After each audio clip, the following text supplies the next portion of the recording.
All right, ladies and gentlemen, may I please kindly ask for your undivided attention. I hope you've enjoyed your entrees and that you will also savour the other delicacies that will be served throughout the evening by our wonderful hosts here at the Waterview in Bicentennial Park. The Australian Business Summer Council Inc. was established on the 20th of December 2018 with the Council's formal registration as an incorporated association at New South Wales Fair Trading. Its founding members comprise high-profile and well-connected business professionals who possess the characteristic mindset, negotiating acumen and substantial preparedness to lobby for the bona fide e-trading rights of Australian businesses. Under its charter, the Australian Business Summit Council seeks to promote trade and investment avenues for Australian businesses by strengthening multilateral commercial relationships both within the national economy and on an international platform. Pursuant to these objectives, the Australian Business Summit Council Inc.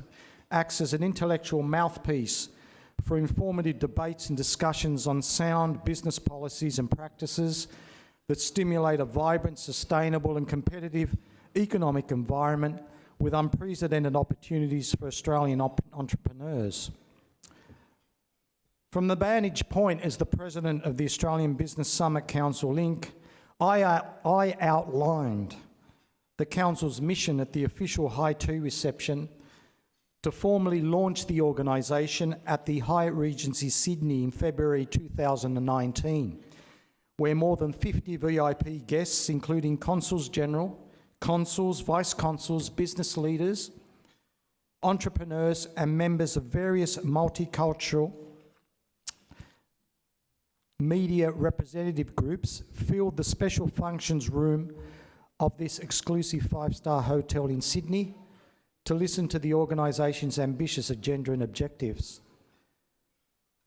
Eminent business leaders, academics, politicians and members of the legal profession also welcomed the inauguration of the Korean chapter of the Australian Business Summit Council Inc.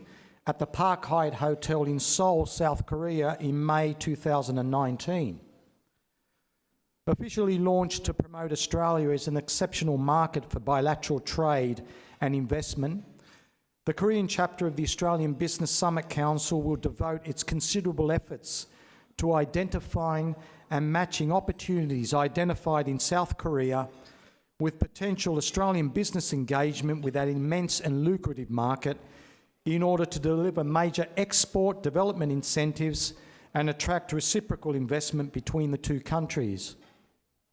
More recently, the Australian Business Summit Council Inc. co-hosted an exclusive private reception with the Australia-China Economics, Trade and Culture Association for 60 VIP business leaders, consular trade representatives, academics and other professionals to conduct the official signing ceremony of the Memorandum of Understanding between the ACETCA and the ABSC Inc. in September 2019. In entering into this Memorandum of Understanding, the two organisations have pledged to collaborate with one another to promote the economic relationship between China and the People's Republic of China, between Australia and the People's Republic of China. Underscoring the reputation and significance of the Australian Business Summit Council Inc. is the selective calibre of individual members, corporate members and SME members who have joined the Australian Business Summit Council Inc. since the Council's registration. Indeed, the organisation has already managed to secure no less than 7 high-level corporate members: Malaysian Airlines, Alliance Project Group, Rex Opal Pty Limited, Swan Wine Group, IQ Group Global, Hyatt Regency Sydney, and yes, the Waterview in Bicentennial Park. As well as a principal sponsor, the Australia-China Friendship and Exchange Association, whose co-patrons are the renowned Chinese-Australian businessman and philanthropist Dr. Chow Chak Wing and His Excellency Major General Michael Jeffrey, retired, AC, CVO, MC, the 24th Governor-General of the Commonwealth of Australia. Under my direction, the Australian Business Summit Council Inc. is expanding rapidly to augment its pervasiveness and influence within the business community at large, both in Australia and abroad. With its substantial agenda, the Council has been actively promoting the opportunities that the Australian economy provides to business investment and innovation, which are diversifying into high value-added and technologically advanced sectors and industries through large-scale domestic and overseas provision of cutting-edge management, infrastructure and services capabilities. Pursuant to the organisation's charter, the Australian Business Summit Council Inc. has likewise been producing a regular monthly newsletter, The Rotator, at www.absc.online for the general and specialised reading public alike, which features practical, comprehensive views, opinions, suggestions, recommendations and long-term solutions to promote the Australian economy as a mature, dynamic, transparent and well-regulated business environment in order to enhance commercial links and investment opportunities with our known regional trading partners and hitherto untapped extra-regional import and export markets. In fulfilling its exceptional mission with tangible results, not just words, tangible results, the Australian Business Summit Council Inc. is wholeheartedly committed to the long-term objectives of assisting Australian businesses in a globalised commercial groundswell where the engagement with previously inaccessible, unappreciated economic environments has triggered the proliferation of lucrative multilateral business relationships. Accordingly, the Council will continue to advance the interests of Australian businesses by furthering productive business relationships both within the national economy and extraterritorially through elite, informative networking seminars, conferences, partnerships, expos, memoranda of understanding, trade delegation visitations, negotiations with political and prominent business leaders, and participation in international economic roundtables. On behalf of the Board of Directors of the Australian Business Summit Council Inc., I would like to take this opportunity to commend the ABSC Inc. to the national and international business community for our commitment to enhancing multilateral economic progress and development, appealing to supportive individuals and organisations to collaborate with the Council's aspirations and modus operandi. By working together, I'm extremely optimistic that the ABSC Inc. and like-minded individuals and organisations will contribute significantly to the furtherance of multilateral trade and investment relationships between Australia and the international business community. Thank you very much.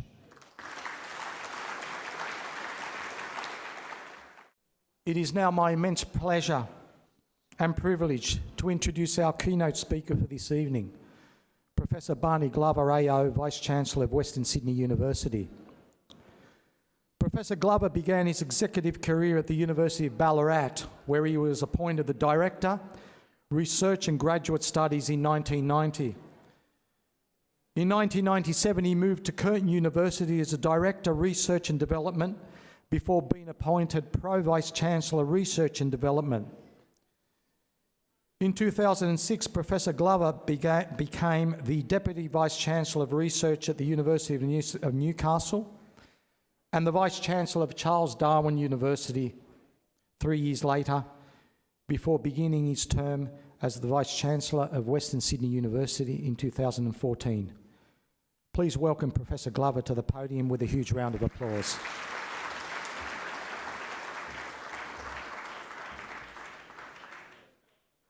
Thanks very much, Frank. I appreciate the introduction. I'd like to begin by acknowledging the traditional owners of the land on which we're meeting this evening, to acknowledge their elders past and present. So thank you again, Dr. Alafraci, for your introduction, and the Australian Business Summit Council for inviting me to come along this evening to say a few words. I'd also like to, without repeating the very long list of distinguished diplomatic, political and business figures who are here with us in the room this evening. A particular welcome to all of you, and to Frank's mother, most importantly, particular welcome to you. I'd like to acknowledge, of course, that the Council's doing exceptional work in the promotion of Australian entrepreneurialism and doing it in an international context. These efforts are, of course, incredibly important at a time when global commerce is to some extent in a state of flux. The instability we're seeing around the world at the moment presents profound challenges and opportunities. And I'm sure this room is full of people who can understand both of those concepts. I will, of course, begin this particular speech this evening by looking a little closer to home. My institution, Western Sydney University, is a custodian.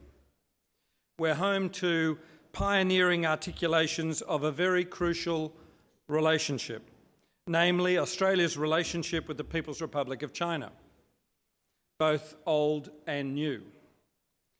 At our Rydalmere campus, we hold the library of Australia's 21st Prime Minister, the Honourable Gough Whitlam. As our nation's most reformist leader, he was not a figure without controversy, but he is unequivocally remembered as a leader that decried prejudice, a leader that sought understanding by challenging boundaries. Having urged formal recognition of the People's Republic as early as 1954, in July of 1971, Whitlam became the first Western political leader to visit China. I'll say a little more on the contemporary relevance of that visit a little bit later in this speech, but it's a legacy we both treasure and actively revisit. Our Australia-China Institute for Arts and Culture is situated only 100 metres from the Whitlam Institute. This too is an initiative that promotes new perceptions of the relationship between our two nations.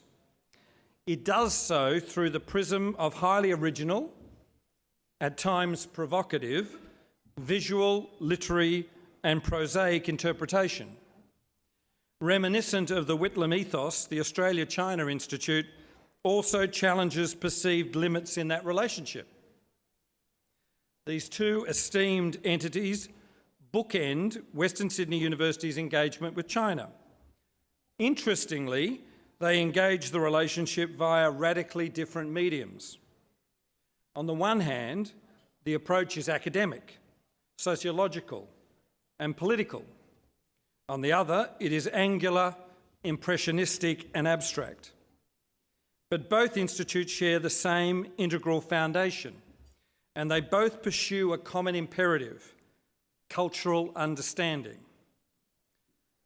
That's never been a more important mission, because the challenges we face now are complex, and the way ahead is anything but clear.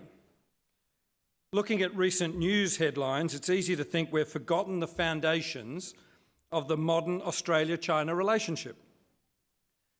Geopolitical and economic fissures cloud a dialogue that was once more about listening than talking.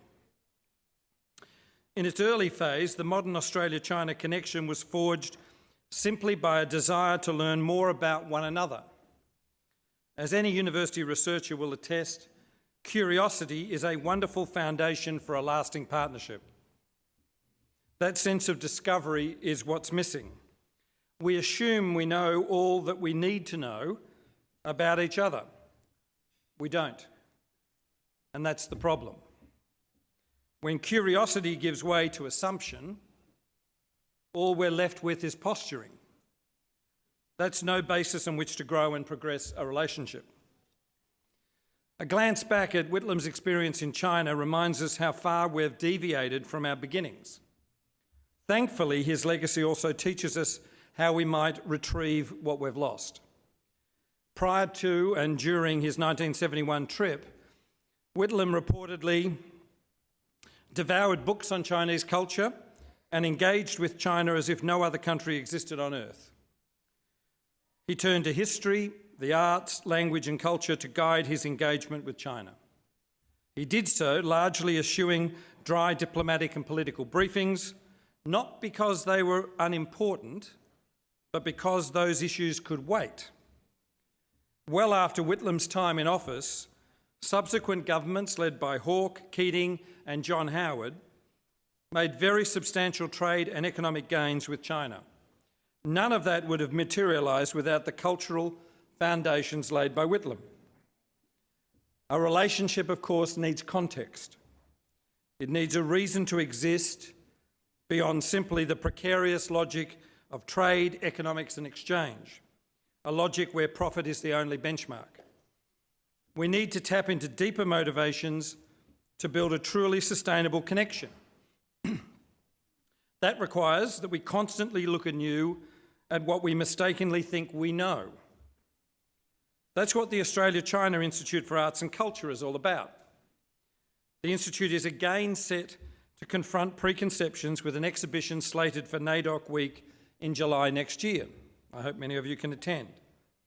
Entitled My View, the planned exhibition will feature the work of Chinese-born, Melbourne-based artist Zhao Xiaoping.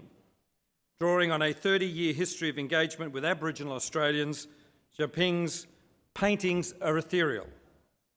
They layer geometric patterns over abstract renderings of people and landscapes seemingly defying earthly limits. His figures traverse a kind of dreamscape where physical borders are amorphous and irrelevant. In describing Xiaoping's work, Australia's former ambassador to China, Her Excellency Jan Adams AO, is unequivocal as to its deeper resonance. She says, and I quote, "The open-hearted spirit in which Zhao Xiaoping has sought to understand deeply Australia's ancient Indigenous culture reminds us of what can be gained from working together and by challenging our assumptions about art, culture and difference." End of quote.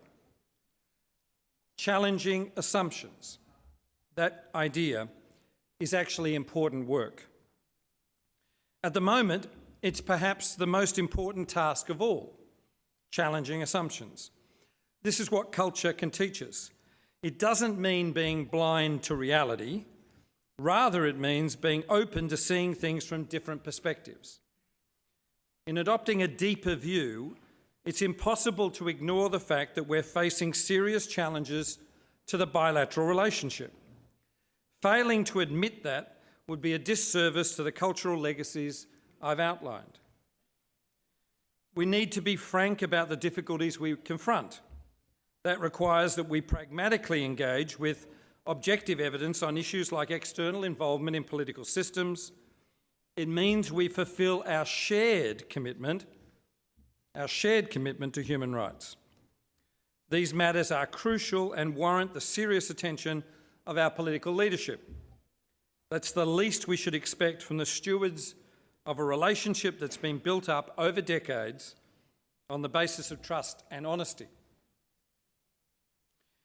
Adhering to these principles allows us to make meaningful gains in key areas like science and technology and in vital priorities like health and well-being. This brings me to a third large-scale China-related initiative that my institution, Western Sydney University, is leading, the National Institute for Complementary Medicine, NICM, and their Health Research Institute. Our researchers at NICM are among the world's best in the clinical study and accreditation of traditional Chinese medicine, TCM. The Institute has a lineage in Australia that extends over 2 decades. It's also achieved remarkable inroads in supporting the Australia-China relationship.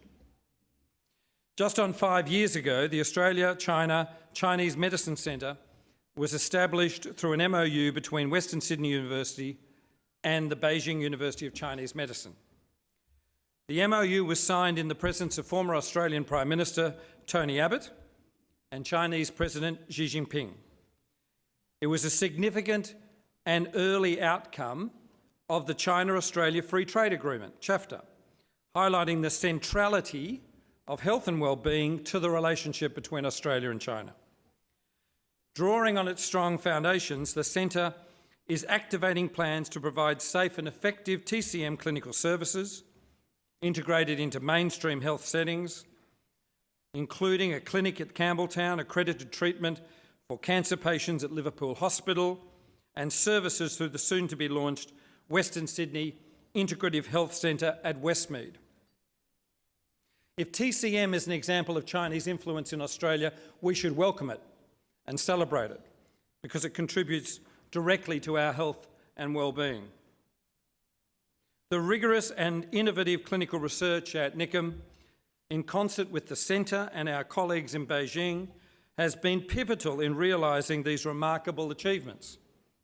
The commitment to collaboration based on mutual understanding has been the bedrock.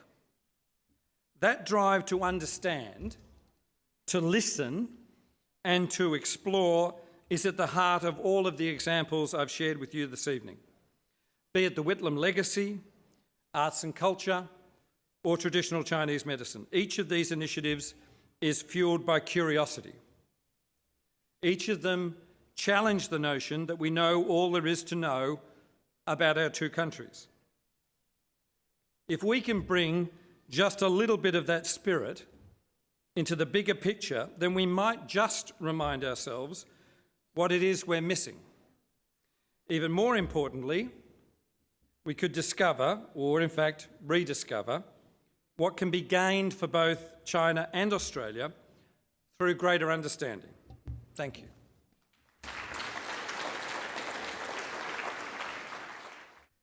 Thank you, Professor Glover, for that very, very insightful address. A lot of very, very, very good points there.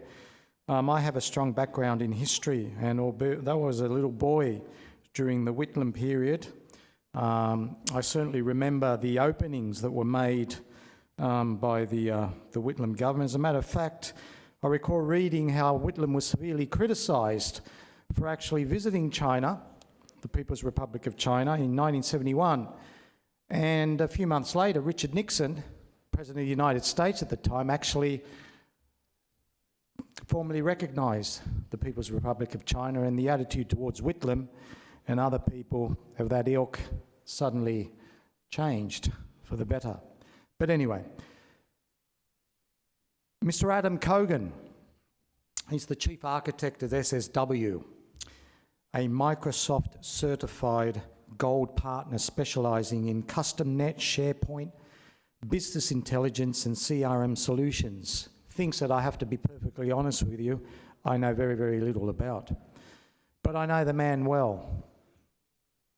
I feel like I've known the man well, even though I haven't met him very, very often, but he's a wonderful man. He actually consults with development teams on improving their Scrum process through mentoring and being a proxy Scrum Master, and has written many rules around Scrum best practices. Now, significantly, Adam is one of only 3 Microsoft regional directors in Australia. In this role, he regularly presents in conferences such as TechEd in the United States of America, Australia, New Zealand, Europe, and Malaysia. And a couple of times a year, he visits Microsoft headquarters in Seattle, Washington, to learn the latest on Microsoft's strategic directions and to undertake training in development technologies. His favourite Microsoft teams that he loves to work with are Brian Harry's TFS team and Jeff Tepper's SharePoint team. Ladies and gentlemen, please put your hands together for our first VIP speaker in celebration of the first anniversary of the establishment of the ABSC Inc., Mr. Adam Cogan. Okay, thank you very much, Frank, and thank you to everyone for attending tonight. Tonight I'm going to talk about something that I don't talk about a lot. Most of my job is running technology companies in Sydney, Melbourne and Brisbane, and I've been behind some of the biggest sites in Australia. And I also run 2 companies in China, and I've been running SSW for 30 years, and I've been a Microsoft Regional Director for getting close to 20 years now. But what I often talk about in these meetings, where companies are trying to decide what are we going to spend our money on, is I often make the point that you're making a lot of money in Australia, you're making a lot of money in America, you've got heaps of users in Europe, and you have not a single user in China. All we have to do is spend a little bit of money, make the site work behind the Great Firewall of China, and you'll be making some money there. And, obviously many of these companies look at me with two heads. Why does Adam talk about China so often, etc.? But it is for sure that we have the rising superpower at the moment about to overtake the superpower. And this will be the very first time in the history that we have a developing country that becomes the global superpower. And this will also be the first time that a country from the East is going to be a superpower. And many people say to me, well, when China becomes the world superpower, they'll become quite westernized. And I don't subscribe to that view. I think Professor Glover was spot on with many of his points, especially, we will assume we'll get to know them, we'll assume that we know each other, and we don't. I go to China most years for some months. Last year I went there for 3 months with my daughter, and it changes so much. How many people, could I ask you to stand if you have gone to China? If you could all just stand if you've gone to China. Just stand. Bit of exercise, gets the blood going. Okay, so there's quite a few. If you stay standing if you have been to China in the last 2 years. Sit down if you have not been in China in the last 2 years. Okay.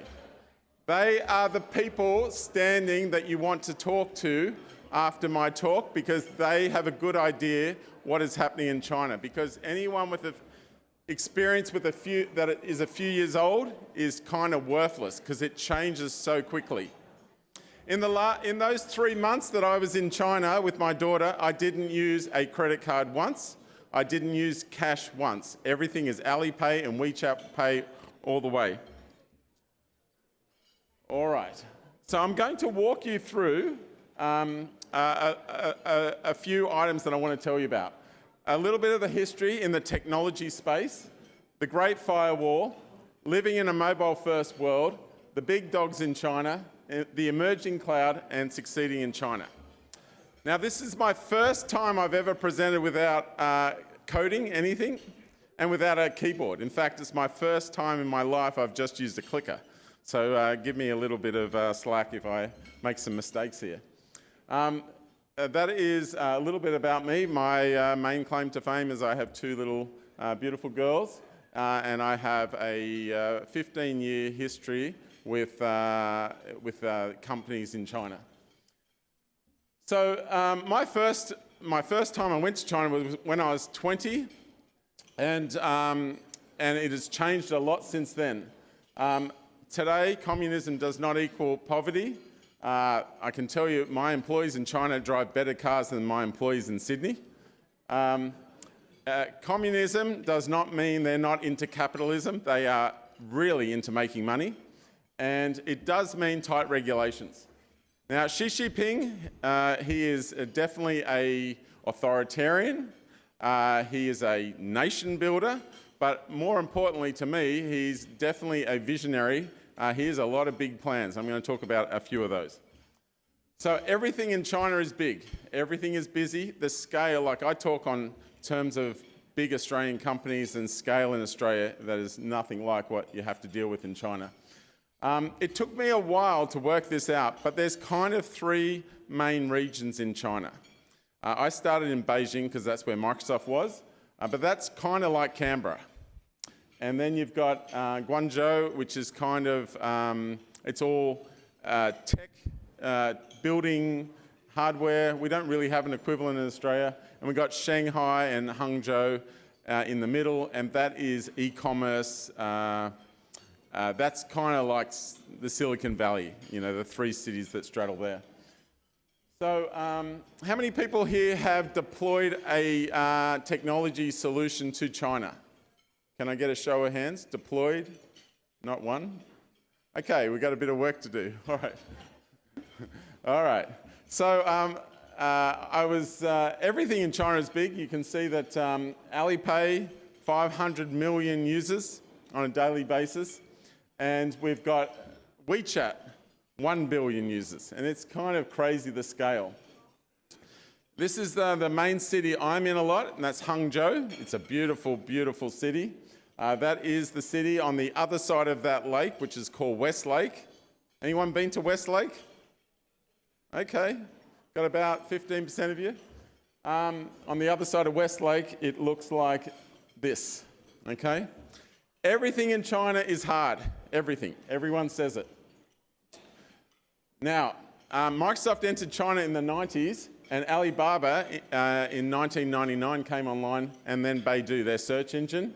And then Amazon entered, and they've done nothing in that entire time. They're still less than 1%. They're a colossal non-event. Alipay is huge, and it came about in 2004. Google entered in 2005. We entered in 2009. And at that point is when the Great Firewall of China came in. All right? And the Great Firewall of China I thought was going to be a temporary thing, but everything got blocked, and it would be blocked, and then it would come alive, and then be blocked and come alive. And then, all of a sudden, what that meant was all the developers in China had to reinvent their own ecosystem of apps. And essentially, they started by copying the West. And that's where they started, but that's not where they finished. So this is what we have today, and this is a crude approximation. But we have YouTube, but in China we have YouQ, okay, which means you are cool, all right? And they also have a second site for the young kids, and that's called Bilibili.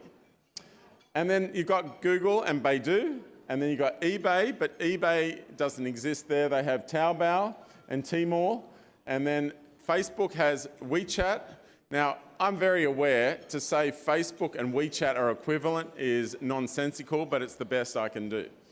PayPal doesn't exist, and Alipay is so much better. They've really sorted out the micropayments, and then we've got Weibo instead of Twitter, except their president isn't on Weibo. All right. And I just want to mention, I'll mention this as just a side note, that all the internet companies have an animal. And I mentioned this, I'll tell you later why I mentioned this. But JD has a dog, Tmall has a cat, Sunny has a lion, Alipay has an ant, Tencent has a penguin, Baidu has a bear. Every company has an animal. I can't think of one that has the panda. All right. But in addition, these companies are going west. If you've been to Melbourne, you will see that Uber is being taken over by Didi, all right? You will start to see this. Didi clobbered Uber in China. They're gone. And then China announced, Xi Jinping announced Made in China 2025. Now, it's a little bit different when the president of China announces something compared with Donald Trump. When Donald Trump announces something, there's a lot of bickering and arguing and not much progress. But when Xi Jinping says something's going to happen, something happens. And anyone recognise this? Okay, this is the Steel Belt Road. This is also at the same time, they have the Made in China 2025. It's an initiative that Xi Jinping basically says, we are going to innovate. We are going to build the finished solutions. We're sick of building all the little components for the West. We want to build the finished products. And we want them to be high quality. The words made in China is going to sound better than made in Germany, all right? And everything must be green. And that's his major initiatives. And there's a whole lot of examples here, and I'm going to share my slides with you if you'd like to get all the resources of what I've put together for tonight. But essentially, this One Belt, One Road is going to build China bigger than anything you've seen. It's going to build them socially. They're going to influence all our children. It is going to expand China, and it's going to make the China yuan worth more than the US dollar. It's going to impact 62% of the world's population. It's going to be very large. Donald Trump tweeted to the key heart of this issue, the concept of global warming was created by and for the Chinese in order to make manufacturing non-competitive. All right? So he's got a real handle on this problem. And you can look at these graphs and see that China's GDP will overtake America. However, if you are in the tech space, they are already well ahead. They already have 75% of the world's patents on 5G. They have most of the hardware innovation coming. You can see that you won't be buying your drones off anywhere else except for China, etc. And it does obviously remind you of the Silk Road redone. And I just want to mention there's the colossal size of this initiative. The broad number is $26 trillion. It's going to affect a lot of companies. It already has. So I think the main thing I want you to understand is they purchase almost everything online, okay? And they purchase a lot. And I want you to see the scale of this. The scale of this is phenomenal. Like in America, Thanksgiving Day, Black Friday, and Cyber Monday are enormous. But if you know about Singles Day, it's already double those combined. And it is like the whole concept. Jack Ma, my kids have grown up watching videos on Jack Ma. He's like Richard Branson, but funny. And Jack Ma, the CEO of Alibaba, said, you know what, we need a selling day like the Americans. Let's make a Singles Day. And Singles Day, you just buy yourself a present. That's all you have to do. You're buying yourself a present. If I was to shop on one of these days and buy myself a present, my wife would think that was super strange. But I've been in my office, and when I say you buy yourself a present, on this day, you should see the office go crazy. They get a massive pile of presents each. They just go crazy. And it's broken all the world's records. It's set all the tech records. 1.4 billion transactions to 250,000 per second. Like, this is a scale Amazon hasn't seen. In fact, in the first 20 minutes of Singles Day, they overtook Cyber Monday and Black Friday all in one. In 20 minutes, they overtook them. So it is phenomenal. Now, I want to just mention, not only do they use their phones a lot, all their purchasing is on the mobile. So these, in America, about half the purchases are done on a PC, all right? But in China, almost all, 90% are done on a mobile phone.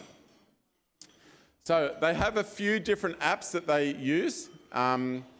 The main one is WeChat, and in WeChat, they have native apps, they have web apps, they have official accounts, and they have these mini apps. And these mini apps are like auto-installing apps on your phones. So you wouldn't go to a restaurant and say, hey, install my cool app and you'll get a discount. Most of you will say, no, thank you, I've got enough apps on my phone.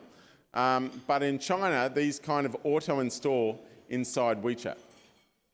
So, who's got a WeChat account? All right. Okay, anyone that doesn't must install it right now. Okay, so this is the trajectory, and this is one I took a number of years ago to 2015. I thought it might quieten down, but look at the numbers. They've just continued. It is phenomenal growth on a scale I've never seen. Now, in terms of mobile payments, we in Australia, most of us use one of these, okay? A lot of us are using Apple Pay these days. Samsung Pay is growing, but it doesn't compare with Alipay and WeChat Pay. And once you look around, you see this everywhere. If you're a retail shop, you should be supporting this because Chinese people like to travel. Plus, we are getting them themselves. I use it, obviously. In terms of countries that use their mobile wallets well, you can see that Australia is doing very well. The only countries better than Australia are Japan, UK, and Norway. all right?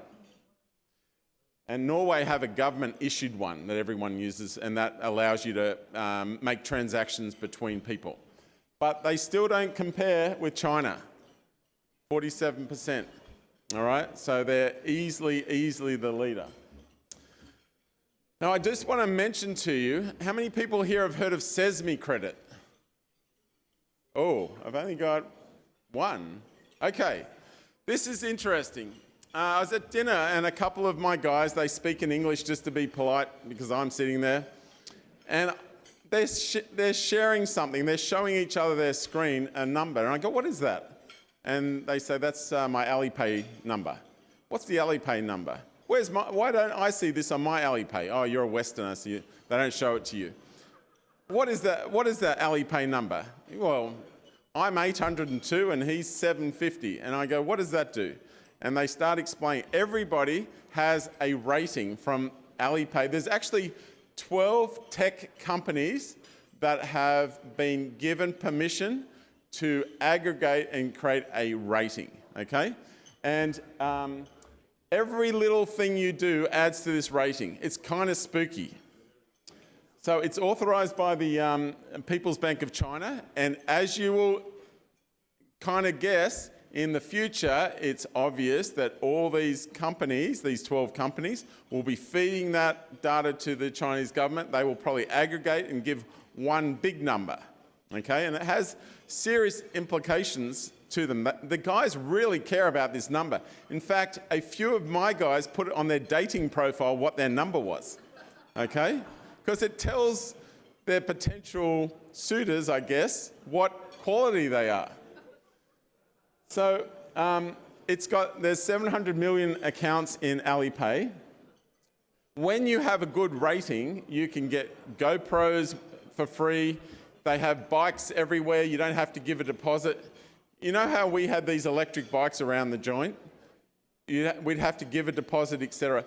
In China, at a certain rating, over 720 I think it is, you don't have to deposit anything. And also, you know how we put our bikes everywhere? They were throwing in trees and in rivers and on streets. Do you think that happened in China?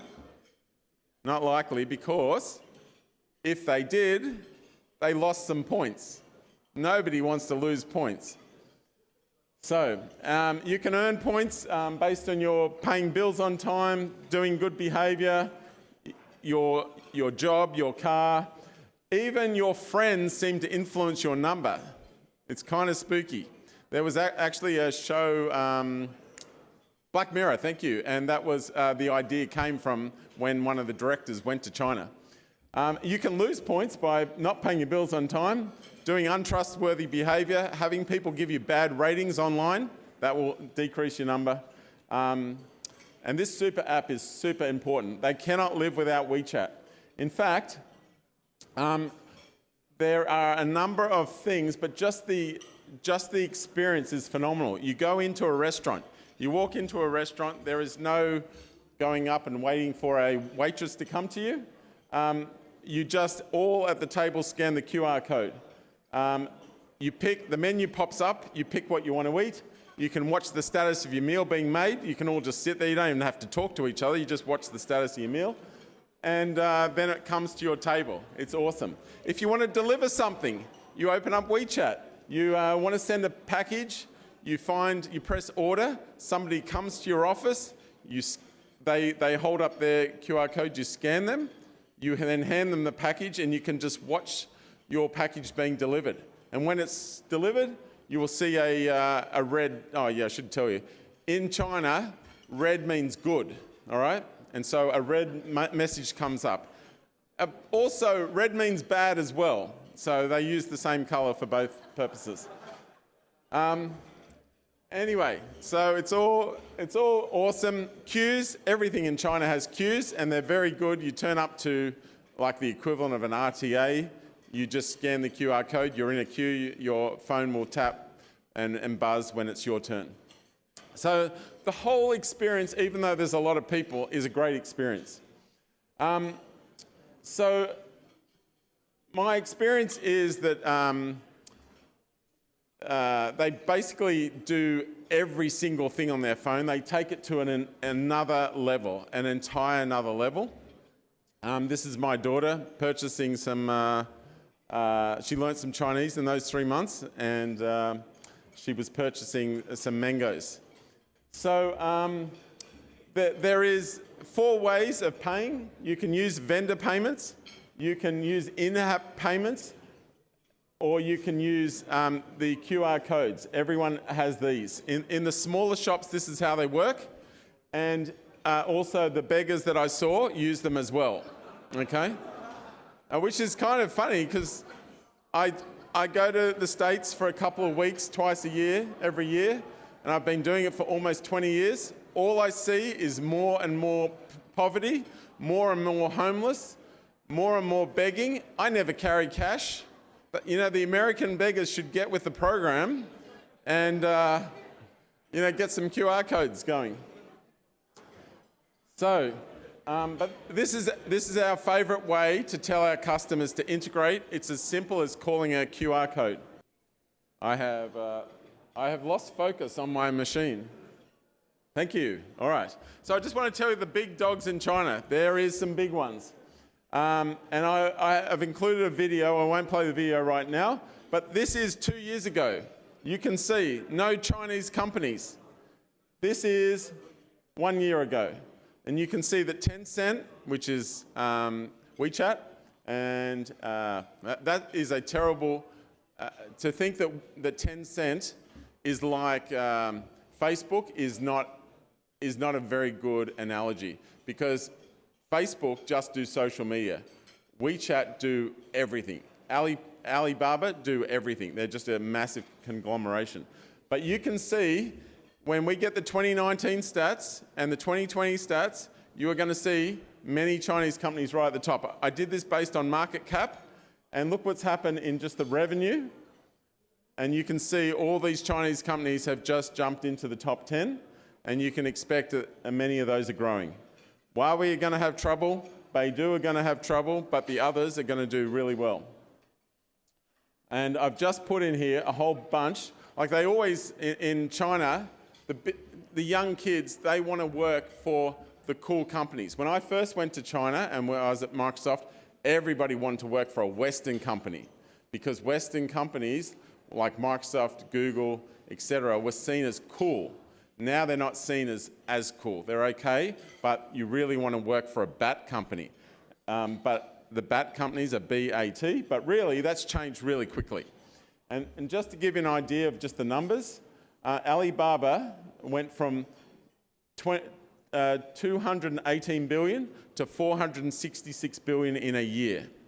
And Tencent also grew more than double. It's phenomenal growth. I know it's kind of overgrowth, but it's and I've just listed a whole series of the companies that are under them. So you can just look at Alibaba and you can see, well, they're UQ, so they're YouTube, and they're like Amazon, and they're like Netflix. Ali Movie is like Netflix. Ali Cloud is like Azure or AWS, etc. And we don't even have an Erlamar here. I guess Uber Eats a little bit. So anyway, they're a massive, they comprise of many different companies. And there's a whole lot of new stars that have popped in the last year and a half. And those companies are big and they're growing. Okay, now one company I want to show, so I just wanted you to see these, JD, Xiaomi, DiDi. There's a lot of Chinese companies that are doing well. But I want to introduce you to something that has just started to take off. How many people here have heard of TikTok? All right, okay. We've got lots of kids, or we're adults that like to waste our time. Anyway, let me just show you, because there is a reason I'm going to show you this.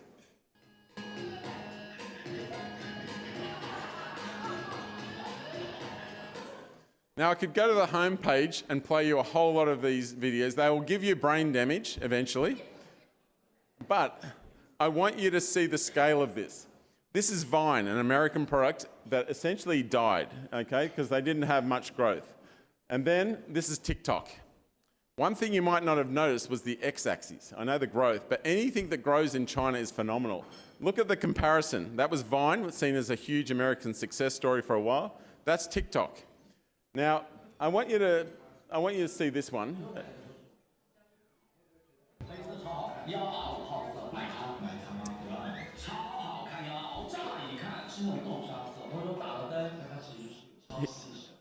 He's demonstrating lipstick.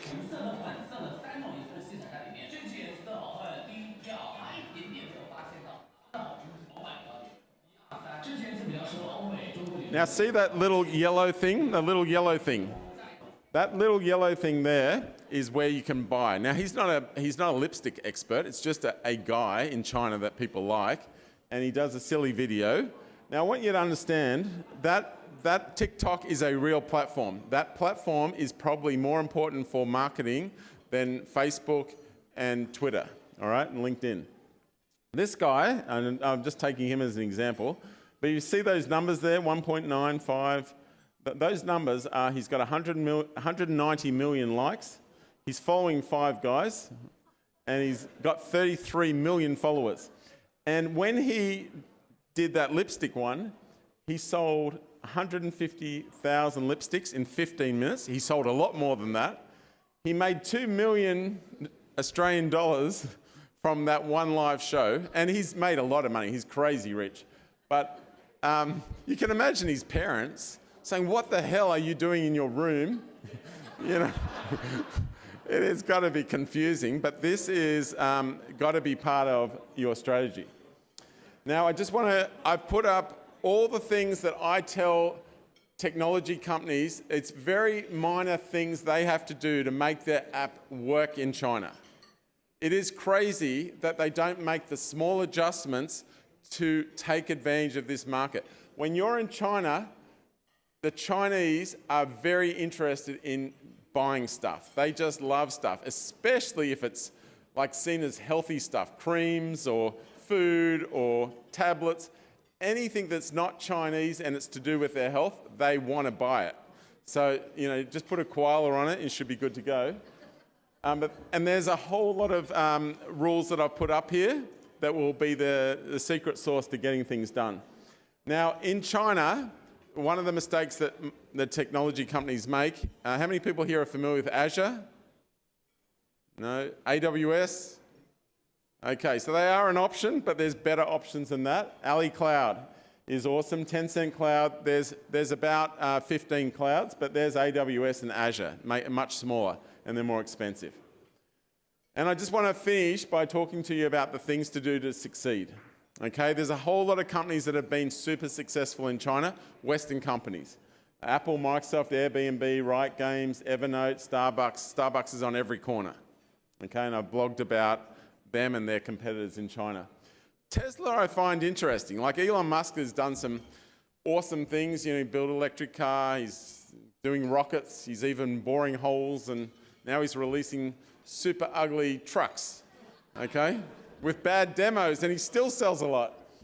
But one thing that he also did that amazing, he was the very first car company to go into China and bypass their 50% regulation of being owned 50% of another company. And I should tell you that the success of Tesla in China is super, super important for us, okay? We need Western companies to be successful in China. You know, Tesla is the best electric car company in the world, but the Americans, with all their different electric cars, they're only 20% of the car market, electric car market. China has 50% of the electric cars.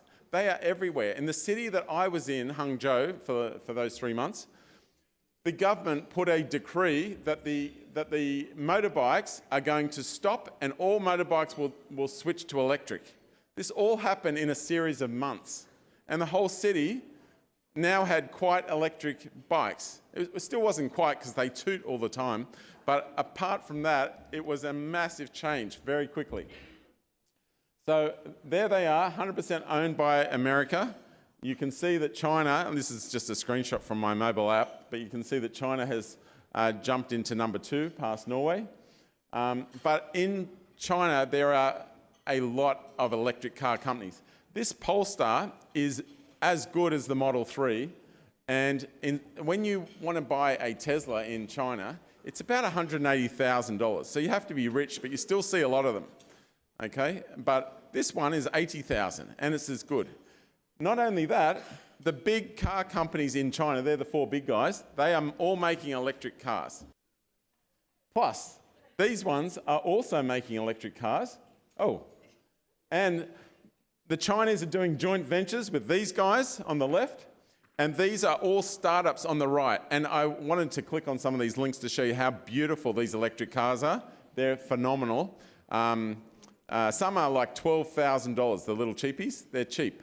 So there's a big difference, and you can imagine in 10 years' time, many of us are going to be driving electric cars made in China.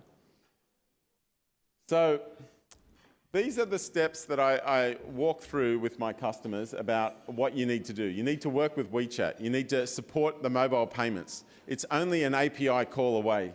You need to change your authentication. You need to build a mini app, okay? They're just inside WeChat. They're not much work. You need QR codes on everything. They don't write down URLs, they QR code everything. And you need gamification. You need to change your user experience because they're a little different. You need to do translations nicely. You need to pick a Chinese name, choose a Chinese cloud, and get a good partner, okay? Now, it looks a little daunting to some companies when China's not really big, and so I say these are the most important things. Payments, authentication, and pick a Chinese name. 3 simple things to do, and you can be making decent money in China. I would like to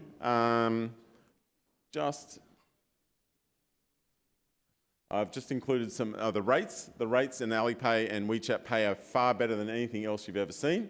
There's QR codes everywhere. You've got to support QR codes. And the gamification systems are an extra thing because the Chinese love gamification. When the boss gives away, I just took some screenshots, when the boss gives away money to his employees for Christmas, you don't give everyone $100, you give the whole office $500, and then you use this app, and it sends everyone a red packet, and then they see, oh, I only got $3. And they're happy, and they're all yelling out, who was the lucky one? Who was the lucky one? And then someone got almost all of it, like $480 of the 500, and everyone's congratulating that person. Like, we'd be pissed off, you know? It's amazing. So when I show them this is Twitter, they said, is that a popular site? I said, yeah, even the President of America uses it. And they go, it doesn't look. Everything must look busy. The Chinese like busy UIs. And if I could ask you to switch to the browser, could you switch to the browser? And I just want you to see how their YouTube works. It works a bit different to ours. So without the translations, it doesn't mean as much, but it's very easy to see what they're saying. And WeChat has great translations as well, so it doesn't really stop you from interacting with the Chinese. So pick a Chinese name. You can do 2 different ways of doing that. You can either just go with something that sounds alike. So LinkedIn went with Ling Ying because it almost sounds like LinkedIn. You can also go with direct translations. Like we have a product called Sugar Learning. We just found the Sugar Learning. It turned into Snow Pigeon, which is a big benefit. Don't do what Mercedes-Benz did. They released one that said Benchy, which means rush to die. It was a huge, huge story and a massive failure. Okay, so choose a good Chinese provider, get some support. I know a good company that could help you. When IT managers and CEOs of companies tell me this is too much, I say, we just did all this for Europe with GDPR. We did a whole lot of work for you and you got no extra benefit. You can do less work and get much more benefit. Yes, you have to fix up the UX, you have to do a couple of changes, but it is not too much, and many of the things that people worry about are extremely rare. Remember this? This is the One Belt, One Road initiative. It has just increased, and we're now going through the top. So we've got the Arctic route. So Donald Trump was right. You know, they invented global warming to get this extra route. Okay. So in summary, I hope you've got a bit of a window in what's involved. China is the future. It should be some portion of your company's investment. Learn the cultural differences. It is really, really important. You should holiday in China every year, in my opinion, because it changes so quickly, you know, and the steps to Chinify your app aren't too hard. I'll finish with China is a sleeping lion. Let her sleep. Napoleon Bonaparte said that. For when she wakes, she will shake the world. Thank you. Thank you, Adam. Thank you very, very much. Now, His Excellency the Ambassador of Portugal, Mr. Antonio Pedro Rodrigues da Silva, is required back in Canberra. So if you look at the program, the Ambassador was scheduled to speak a little bit later, but I think I'll get him to say a few words now, and then I'll introduce the Honourable Damien Tudehope to say a few words. So, Mr. Ambassador, you're welcome to come to the podium now. Good evening, everyone.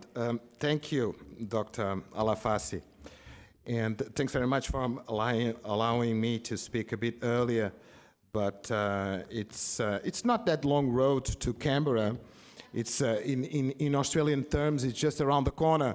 But anyway, I'm just here for less than 1 year, so for me it's a bit. So thanks very much, and thanks very much for the invitation. So, Mr. President of the Australian Business Summit Council, distinguished guests, ladies and gentlemen, it gives me really great pleasure to be among you this evening, and I feel truly honored for having the privilege to address you all with a few words to such an august assembly on this remarkable occasion. So let me start by congratulating the Australian Business Summit Council, Inc., for organizing this magnificent inaugural annual gala dinner and for the most kind invitation. I am certain that this will be the first of many events to come to bring the Australian and European business communities together to work hand in hand on a strengthening and consolidation of the economic ties and trade relations between Europe, my country as well, and Australia.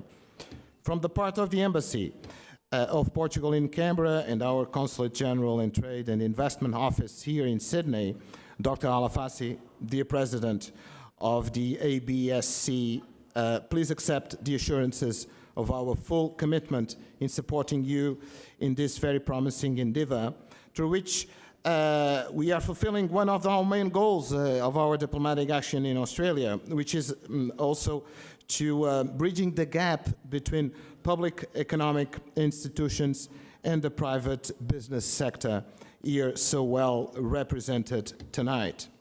In fact, the initiative of the creation of the Australian Business Summit Council 1 year ago represents a very targeted and timely response to this so often noted gap that too many times exists between the private sector and public institutions of trade and economic investment promotion. And we are very grateful to you and the ABSC for enabling us to close this gap and establish truly meaningful links between state institutions and the private sector. As I stand in front of a distinguished business audience, let me try to elaborate a little bit further on how we could do this. In those challenging economic times we are going through, trust and awareness are the most valuable assets we can have to fuel business and to create solid economic ties. They are the most reliable and resilient currency that we can have in the business world. But don't be afraid, I'm not an expert in financial issues, so I won't take your time to discuss the relative performance of major currencies. But so you are safe to stay in your seats. But as I believe that the country I represent in Australia is all about trust, this is a value that is very dear to me, and I am certain that it can be the most critical factor for ultimate success on building up economic partnerships. In fact, trust and awareness are the most fundamental aspects to ensure the ultimate success of the ongoing free trade agreement negotiations between the European Union and Australia, that my country strongly supports as an essential means to attain economic growth for both parties. We believe that on the basis of trust and awareness, a mutually beneficial free trade agreement will be reached soon for the prosperity of both Europeans and Australians. Trust in our capacity to deliver is in fact the key reason why Portugal's economy is growing consistently over the last few years, overcoming the international financial crisis that hit us so hard some years before. And we believe that new foreign investments, namely Australians, that are flowing into Portugal are due not only to trust, but also to awareness about our capabilities and about the quality of our products, which are driving a growing number of Portuguese products to the lives of so many new foreign consumers. I could now list a number of reasons why you should consider Portugal to invest or source from, but then I would spoil the new contacts and business partnerships that we are trying to build up this evening. But trust among the business community and also awareness about Portugal in Australia and elsewhere in the world for the benefit of us all is really the name of the game of this evening. Trust and awareness in our authenticity, cultural heritage, great cities, gastronomy, wonderful climate are leading a growing number of visitors to my country. Last year alone, close to 100,000 Australians visited Portugal, without counting the large numbers of those traveling on cruises. And we all know how much Australians love cruises. Tourism became perhaps the most important industry in Portugal in recent years, representing close to 15% of our GDP. Elected as the best country tourism destination in Europe over the last 3 years, the touristical boom we are going through now, with an almost incredible number of more than 23 million foreign visitors last year alone, is also a powerful factor to build up trust and awareness. Moreover, tourism brings business opportunities, because as much as people-to-people connections and interactions grow and intensify, trust and awareness will keep growing at the same pace, and business will necessarily follow suit.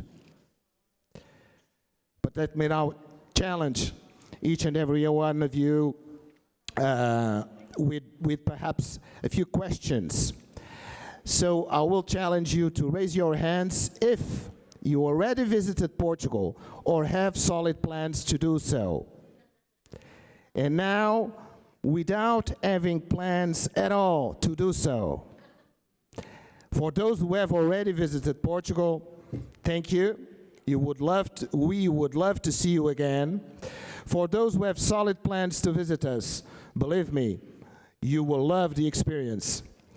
But and if you don't plan to visit Portugal, what's wrong with you? Summing up by congratulating the Australian Business Summit Council for this wonderful gala dinner, I would like to challenge our dear President, Dr. Alafassi, to be a landmark of building trust and awareness, not only between Australia and Portugal, but also among the largest possible business communities around the world. Thank you so much.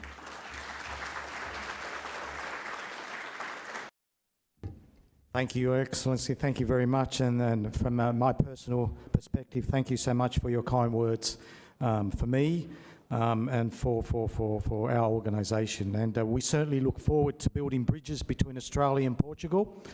And I was very, very lucky to make His Excellency acquaintance through the former Consul General of Portugal, Paulo Domingues, who's now moved back to Portugal to take a position within one of the ministries there. So I'm very, very pleased to have met His Excellency. Now, sure, we're running a little bit behind schedule, and I've had to juggle things about, but I'd like to introduce, not that he needs any introduction, because he's our State Minister for Finance and Small Business. But I do want to say a few words about the gentleman before I introduce him to actually speak. First of all, Minister Tudehope, thank you so much, sir, for taking out time out from your rigorous schedule to grace our annual gala dinner with your presence. It's a resounding endorsement of the name and reputation that the ABSC Inc. has made for itself in such a comparatively short time that we're honoured by the presence of the Honourable Damien Tudehope, MLC, New South Wales Minister for Finance and Small Business, and member of the New South Wales Legislative Council in the second Berejiklian ministry since 2019, April. The Honourable Minister Tudehope was educated at the University of Sydney, where he received a Bachelor of Arts and a Bachelor of Law degree. He's been a small business owner. He worked as the Chief of Staff to the former Attorney General Greg Smith in the O'Farrell government and as a partner at O'Hara and Company Solicitors. He also previously served as the New South Wales Legislative Assembly member for Epping. And without further ado, I'd like to introduce the Honourable Minister to come to the podium to say a few words on whatever topic he wishes to talk about. Thank you. Well, good evening and welcome to everyone being here. You're the most patient audience I've ever known. You've heard a lot of talk tonight, so I will keep this a little bit shorter because I don't want to test your patience, because there are a lot more speakers going to come. I want to acknowledge, Frank, you hold these events and they grow bigger every year. Last year's event was a great event. There were a lot more politicians last year, probably because it was an election year, but that's okay. This year there are the real stalwarts here, and Mark Curre, who goes to more functions than any person in the New South Wales government because he values people more than just about any other politician I know, and it's a tribute to him for his relationships that he builds with people and certainly across the multicultural community. I also acknowledge Hugh McDermott, who is one of our opponents across the way, but notwithstanding that we're not politically aligned, he's a great friend. Dr. Alafaci, thank you very much for organising this event, and thanks to your mum for turning up. But I was a bit surprised, Frank, quite frankly. You gave your mum plenty of accolades, but I reckon you ought to give your wife a whole lot of accolades as well.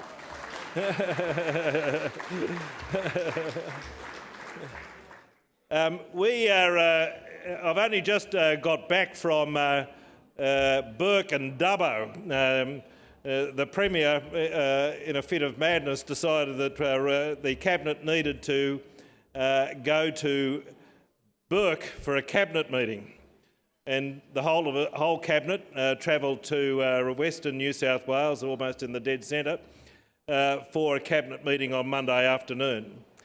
Well, for a lot of my colleagues who hadn't travelled as much in Western New South Wales, it was an eye-opener in terms of the financial impacts which the drought is having on New South Wales. So I always start every speech that I give by encouraging people to think for a short period of time about the businesses in New South Wales which are doing it really tough tonight.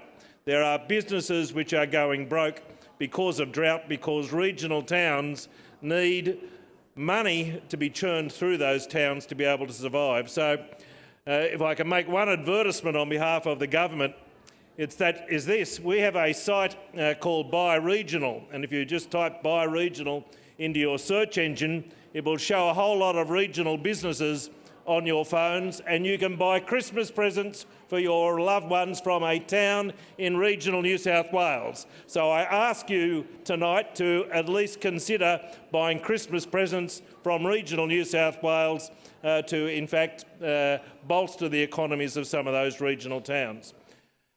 I just want to correct Adam. Adam suggested to us that in 10 years' time we'll all be driving electric cars. Can I tell you he's wrong? No one will be driving a car. They'll all be driverless. In fact, I have been out to the CSIRO at Linfield, and there's a company out there called Bahaji, which started as a couple of guys engaging in laser technology here in New South Wales, who are developing the new era driverless cars because it's laser technology which reads the signs on the roads, which reads the traffic conditions, which reads the paint on the road. And in fact, I tell people I've already been in a driverless car on the Harbour Bridge, and that's a scary thought. But I have had the opportunity of travelling in that driverless car across the Harbour Bridge, and that technology is being developed in New South Wales. Why do I say that? Because one of the things that the chief economist in the blueprint for the future of this state has recognised that technology and startups are part of the future of this economy. Stephen Walters, in preparing the blueprint, did what every business should do. He asked the business to say, and asked the state to say, where do you want to be in 2040? Where are the businesses which are going to still be here in 2040? And he has provided a blueprint for New South Wales, and what he has identified is the opportunity for small businesses to engage in startups and be technology savvy for the future of this state. How do we deliver that? The Aerotropolis and the infrastructure that we are doing in New South Wales, and the government in the next 4 years will deliver $93 billion worth of new infrastructure, provides enormous opportunity for new businesses and new enterprises to engage with New South Wales and become part of the success story of the New South Wales economy. This is a state where we are currently running negative net debt, we're running surpluses, and at the same time delivering enormous infrastructure programs, again, in a time where we are suffering the headwinds of drought, where we're suffering the headwinds of bushfires, we're suffering the headwinds of international economic decline in terms of what's happening between China and the United States, what's happening in Europe with Brexit, what's happening by an American president who seems to tweet about the economic situation in the world and send the world economies diving. Against all that background, New South Wales is an economy where people are keen to invest. I went to a program with the German Chamber of Commerce.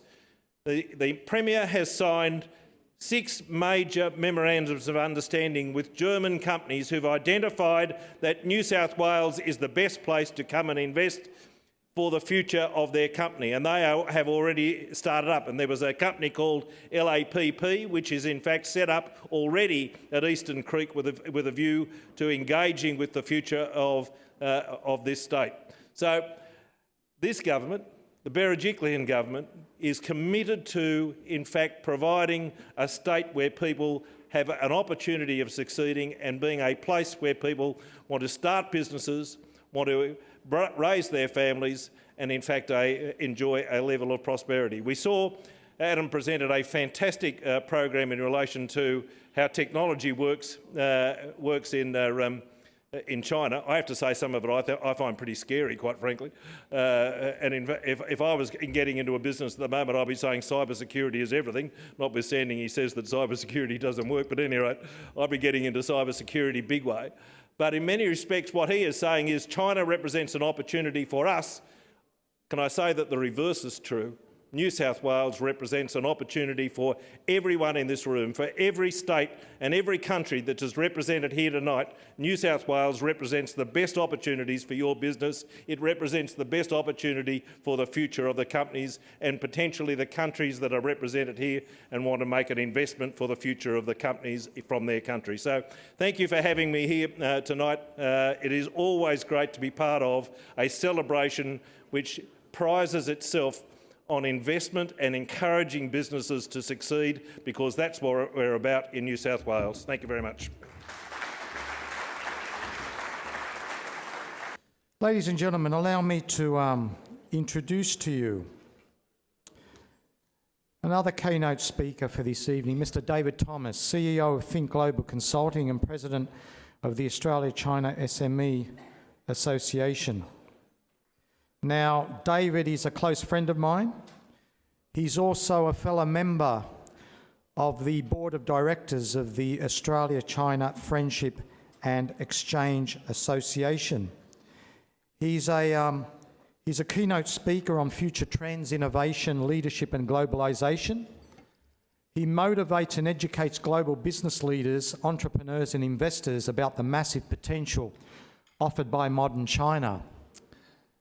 Having worked with SMEs from multiple industry sectors, you name them, he's done them. David regularly speaks at conferences, workshops, seminars, and board meetings around the world to a wide range of audiences, winning a reputation in the Asia-Pacific region as a China expert.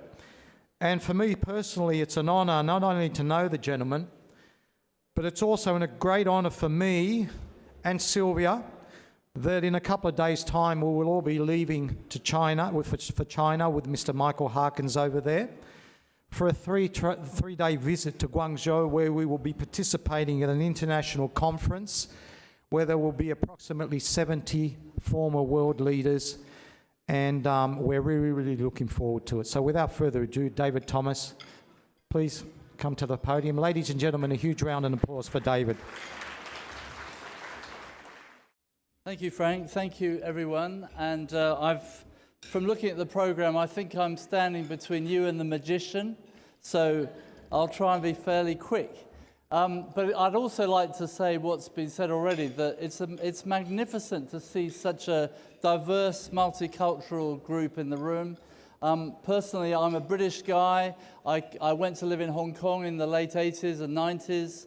I moved to Australia. I've been here ever since. I regularly go to China.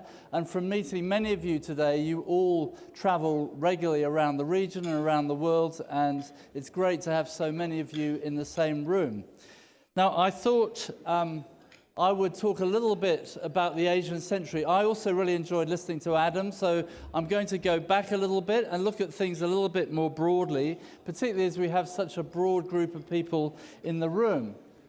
Do we have any economists in the room? Any economists in the room? Really?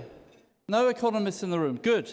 Because one of the things we know about economists is that they don't agree on many things, but one thing they all agree on is that the way you build a global economic superpower is by having three key economic inputs, which are land, people, and capital.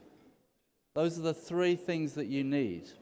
Now, there was a time when, 200 years ago, when all you needed was people and land, because if an individual could produce one unit of production, if you had a lot of people, you had a big global economy. And so for many centuries, China and India were the two largest economies in the world. And then we had the Industrial Revolution, and everything changed because it became very important to have capital. But I think we'd all agree that those are the three key economic inputs. So what I've done here is I've taken those three things in terms of population, so countries with a population of 100 million or more, countries with a lot of land, with 2 million square kilometers or more, and countries with a nominal GDP of 600 billion or more, so that they have access to capital. Now think about the country that you come from, or the country that you represent, and think about where you would put yourself in terms of those three circles. Any thoughts on that? Where would Australia be? Where would we put Australia? We have a lot of land, we have a lot of money, but we don't have a population of 100 million. So we wouldn't be in the middle of those three circles, we'd be to the left. So let's have a look at what it looks like. And that's why I asked you to think about your own country. I've been sitting next to the Saudi Deputy Consular General, and look at where Saudi is in relation to some of those things. Same as Australia and Canada, with a lot of land, a lot of capital, but short of enough people to be in the middle of those three circles. So if land, people, and capital are the three key economic inputs, what are the big five? Brazil, Russia, India, China, and America. The four BRICS, Brazil, Russia, India, China, and the US. because they all have an abundance of land, people, and capital. And that's why they're so important. You don't need to worry about short-term politics and short-term influences, because long-term, those 5 countries will dominate the global economy. And as Adam said earlier, China will soon overtake the US to become the largest economy in the world. India will be not far behind it. Let's also think about 1 or 2 other countries that sit in those circles. So Indonesia, one of our closest neighbours, has an abundance of people, 240 million people, an abundance of capital, certainly more than 600 billion, but it doesn't have enough land to be a brick or to sit in the middle of the 3, which of course creates lots of interesting opportunities for countries that have a lot of land, like Australia and our neighbours. Pretty much all of the G20 countries appear on this picture, and all of them are now making up this global economy dominated by the 5 that sit in the middle: Brazil, Russia, India, China, and the US. And I'd like you to take that picture away with you today. I'll organise to send it to you afterwards, because that's why the BRICS are so important, and China, of course, is at the head of that. So let's bring this back to what it means to us in Australia. There are more people living inside this circle than outside of it. So we've already reflected on how important population size is. And remember that 30, 40, 50 years ago, the countries that sat within that circle were highly populated, but there wasn't a lot of growth, there wasn't a lot of productivity, there wasn't a lot of innovation, and there certainly wasn't a lot of capital. But that's changed significantly today. And I think the question for Australia, and that's I think why we're all here tonight, is where do we sit in relation to that circle? Because, as we now know, most of the world's innovation, most of the world's growth, most of the world's population, most of the world's productivity is taking place inside that circle, driven by a population of 3.5 billion people. And here we are in Australia with a population of 25 million, a population that's going to have to double in the next 50 years or so just to cope with our aging demographics. I think that the big mega trend of the next 80 years, as we live in this Asian century, is the movement of people, capital, and resources from inside this circle to the rest of the world. And that's, of course, a massive opportunity for us here in Australia. But what, of course, we all need to do is to become more ready, more engaged, more literate, more culturally sensitive, more aware of our role in this region, so that we can eventually draw this circle across the whole of the region, so that it also includes Australia. And I think one of the reasons we're all here tonight is because we believe in that idea.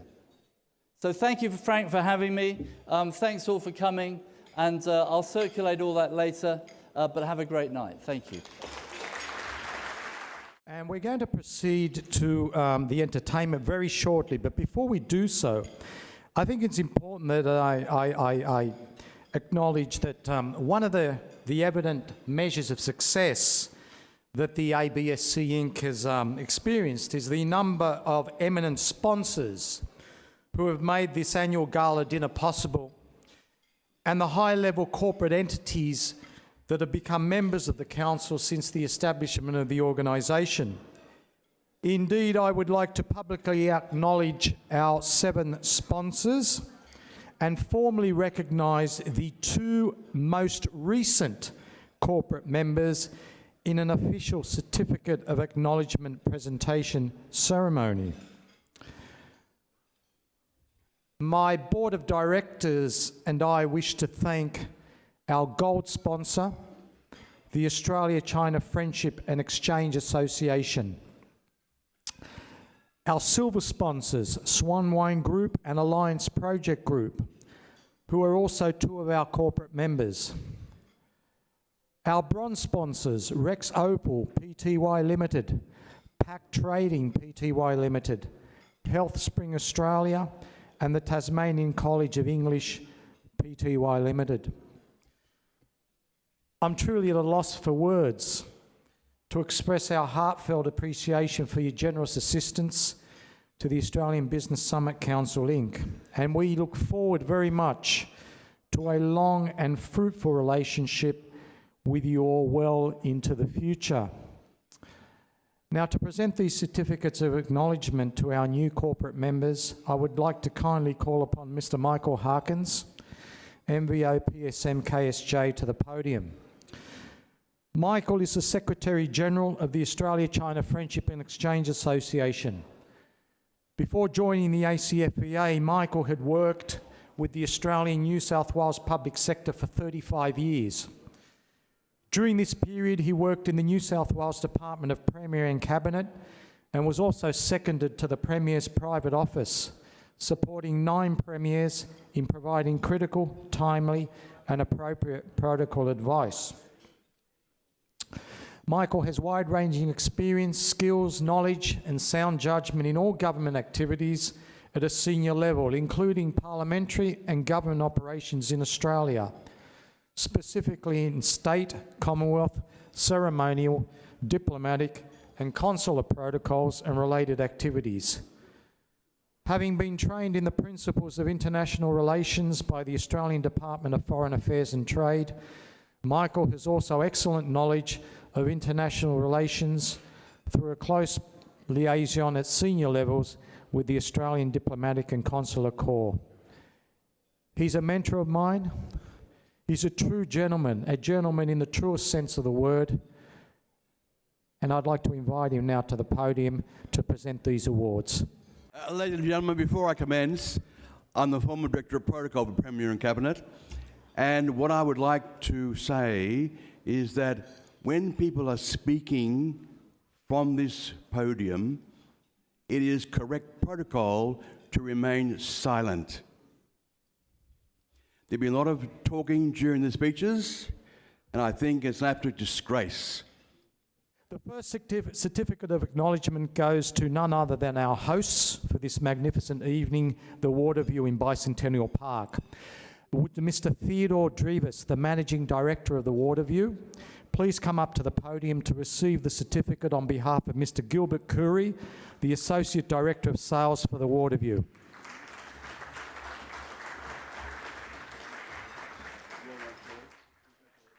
The second certificate of acknowledgement is handed to the IQ Group Global. Now, I had originally wanted to call Mr. Consagunis, the Executive Head of Investment Relations of IQ Group Global, to approach the podium to receive the certificate on behalf of Miss Lou Nan, the Director of Capital Access Business Development at IQ Global, but I believe that Con is not here.